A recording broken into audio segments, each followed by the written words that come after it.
Okay, everybody, here's today's update. All the connecting rods and rocker arms and the lobes in the rocker arms are out. The gaskets are out of the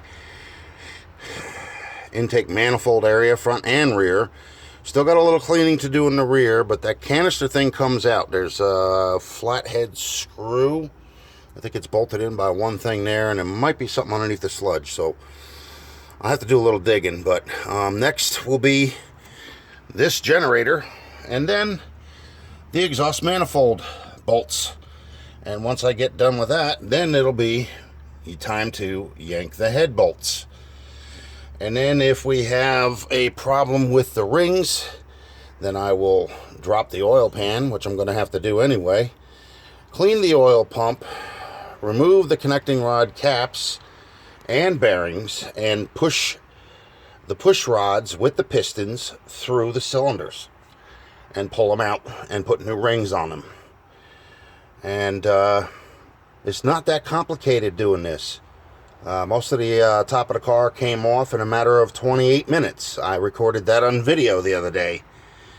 And the only reason why I had to delete the file was because it takes up too much space. But anyway, as you can see, we still have this stuff to remove. But the heads are above that. Except for on this side. No, wait a minute. No, I think they're above that over there too. Yep. They should come right out without even bothering with this stuff. But I have to do this anyway. So everything's getting ripped off of this motor. And it's getting rebuilt. The amount of sludge that was in here yesterday is not the amount of sludge that is in here today.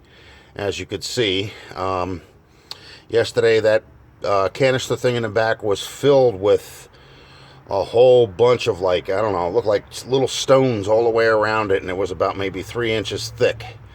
So I got a lot of that out. And yes, I did use a shop vac, but I also used a putty knife and some old rags that I have in order to try and soak up some of the water, which I'm going to have to do again before I pull these lifters out.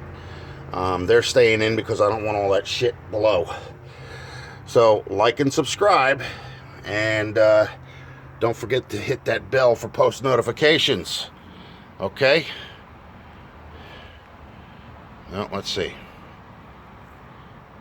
It's not changing around. Well, okay, let's do it this way. And I'll see you in the next video.